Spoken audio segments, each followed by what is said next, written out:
Ms. Espinal and Ms. Zahler, I've read your complaint. I've read your answer. Let me see if I understand this. You were living in Texas. Yes, ma'am. You were originally from New York. Yes, ma'am.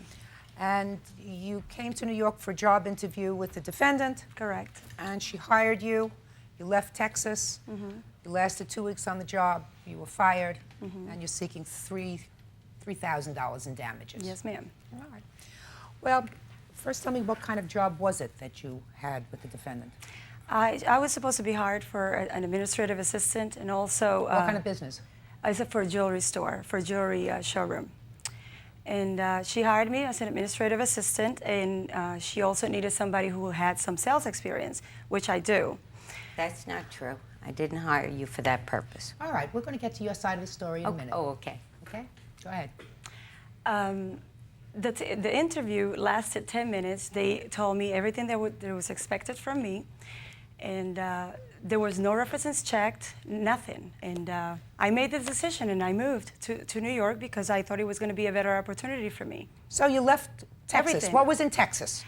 My life. I had a job. I had my boyfriend that I was with for 5 years. How much were you making at the job in Texas? I was making $400 a week. And how much were you making at this job? It was $400 also. And the reason why I took the job for so little is because, again, she led me to believe that there was going to be better opportunities in the future. So you left your boyfriend and your life to come to New York for a job at the same salary?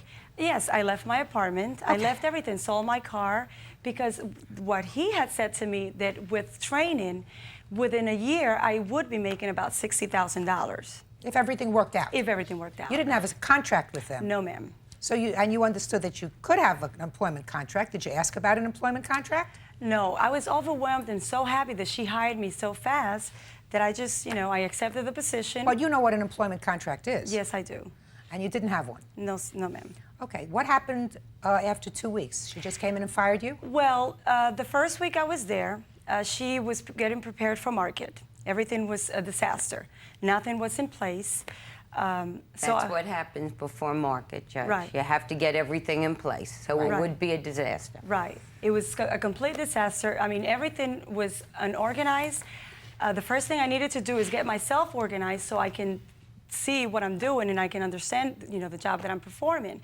But every time I try to do something, I was pulled by either her or whatever to do different things, and I was never able to finish the job that she originally had asked me to do. Okay. Okay? So she came in and fired you?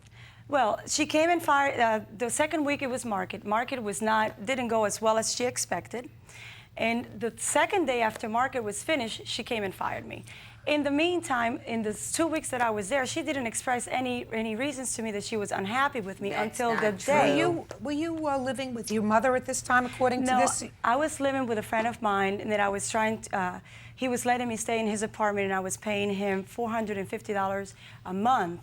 So until I found an apartment, until I get myself settled and everything, because Because it says in your complaint that now you're living with your mother. Now I'm living with my mother because I have no place to live. And I haven't lived with my mom since I was 18 years old. I've been on my own. And it's very uncomfortable. My mom right now is going through a lot of things. Well, why don't you go back to your boyfriend? Because I'm not seeing him anymore.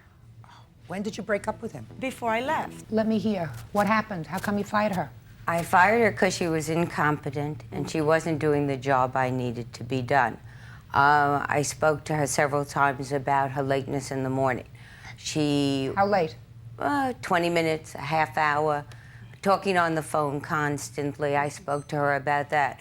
The pièce de résistance was I gave her a Federal Express letter to mail, and I found it on the desk the next morning.